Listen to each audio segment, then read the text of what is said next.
अब यहाँ पे हम डिज़ाइन करेंगे अपने कैनवा के इस सीरीज़ में। इस सीरीज़ में हम बात करेंगे वाइट बोर्ड की, कि वाइट बोर्ड पे आप क्या क्या यूज़ कर सकते हो, कैनवा का आप किस तरह से यूज़ कर सकते हो वाइट बोर्ड का। तो आपको सामने ही कैनवा के सामने दिखेगा ऑप्शन वाइट बोर्ड का।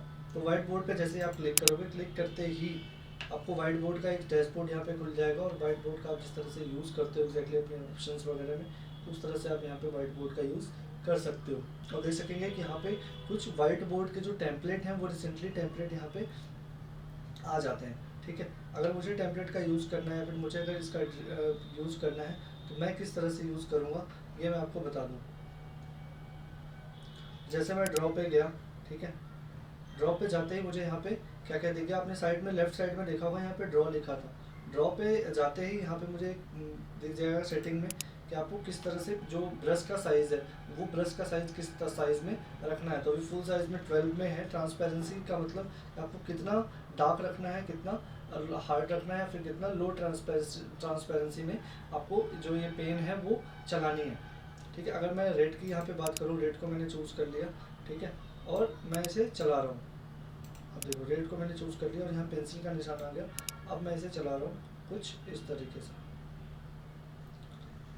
ठीक है, चल गया। अब मैं अगर यहाँ पे कुछ इसका कम करूँ साइज़, पेन की साइज़ कर दिया, तो यहाँ पे कुछ पेन की साइज़ में ये चलने लगा। एक्चुअली पढ़ाने के लिए बहुत काम आता है। अगर आपका लैपटॉप, अगर ये आपकी स्क्रीन जो है टच है, तो आप यहाँ पे पढ़ा भी सकते हो बाई लाइट पेन के थ्रू। ठीक है, टच पेन के थ्रू आप क्या कर सकते हो, इसे पढ़ा भी सकते हो।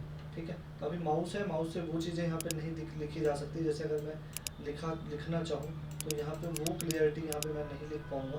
ठीक है, जिस तरह से क्लियरिटी आती है।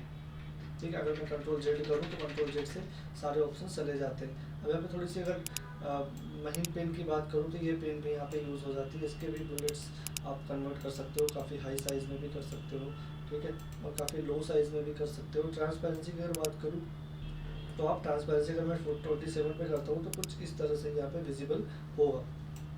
अगर मैं पूरी डार्क की बात करूँ तो यहाँ पे कुछ विजिबल नहीं हो रहा है। अगर ट्रांसपेरेंसी अगर मैंने 27 रखी है, 50 रखूँगा, तो उसमें ज़रूर आर पार कुछ ना कुछ आपको दिखेगा, जो भी डॉट्स वगैरह वहाँ पे लगे हुए हैं। ठीक है, अगर मैं यहाँ पे अब एलिमेंट्स कुछ डालना चाहूँ अपने वाइट बोर्ड में, तो मैं एलिमेंट्स भी यहाँ पे डाल सकता हूँ। ये देखो, अगर मैं ऐड टेक्स्ट करना चाहूँ, it's a demo class by किसके, संदीप राय। ओके, अब मैं इसको थोड़ा सा कम करूँ अगर, तो एक पूरी दुनिया है यहाँ पे। ठीक है, अब यहाँ पे अगर मैं लगाना चाहूँ, बहुत सारे आप देख सकते हो, मैं लगा सकता हूँ। ठीक है,